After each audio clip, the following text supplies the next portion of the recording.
न्याय नहीं मिलेगा तो इस केस में हम कसम खाते हैं खुदा की कि हम जरूर रास्ते पे आएंगे, ताकि हम शहीद क्या न हो लेकिन हम वो सुलेमान को न्याय दिला के रहेंगे इंशाअल्लाह।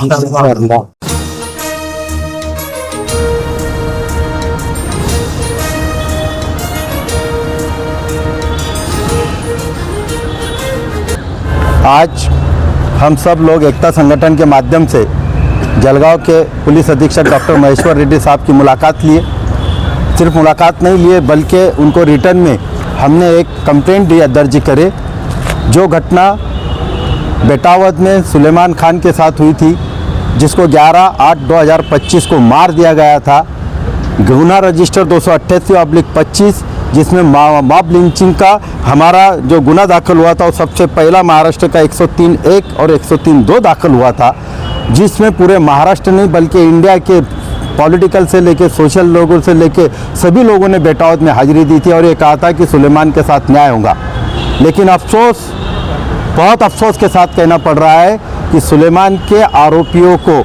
चूँकि हम इसमें SIT हमारी डिमांड पे हुई थी, सुप्रीम कोर्ट के डायरेक्शन थे कि मॉब लिंचिंग में क्या करना चाहिए, उसके बाद भी एक DYSP रैंक के आदमी, एक PI, एक API और उनके साथ लोगों की SIT ने भी पूरा का पूरा जांच किया। जांच में जहां हमको डाउट जा रहा था, हमारे फिरियादी ने हाई कोर्ट में रिट पिटिशन अर्ज दाखिल किया, गवर्नमेंट के अगेंस्ट में गए, गवर्नमेंट को इशू नोटिस हुआ और उनकी 13 तारीख को है। लेकिन फिर देखो खेल, ये किसका खेल है ये हम भी समझ सकते हैं, आप भी समझ सकते हैं। लेकिन देखो और अभी भी जागो, 11/8 को गुना दाखिल होता है, 12/8 को आरोपी पकड़े जाते हैं और 11/11/2025 को डिफ़ॉल्ट बेल करके 1 से 4 आरोपी जो 12/8 को पकड़े जाते हैं, उनके चार्जशीट 90 दिन के अंदर नहीं आई, 91वें दिन आई। इसके लिए उनका डिफ़ॉल्ट बेल मंजूर करती है जामनेर की judicial magistrate, not session court, not high court,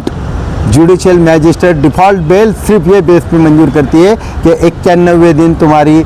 chargesheet आई। जबकि अभी SP साहब से हम मिले, SP साहब ने बहुत डिटेल में बताया कि हमने चार्जशीट जुम्मे के दिन यानी 87 डेज़ को सबमिट किया था, उसमें कुछ क्यूरी निकाला क्लर्क ने और वो रिटर्न किया। शनिचर इतवार कोर्ट छुट्टी थी, पीर को जब मंडे को दिया हमने और मंडे को वो 91 डे आया। इसके लिए किए हमने 2 डिमांड रखे थे कि साहब उनकी विभागीय चौकसी की जाए और दूसरी थी हमारी कि आप इमीडिएट शासन इस पे जाके सेशन कोर्ट में डिफ़ॉल्ट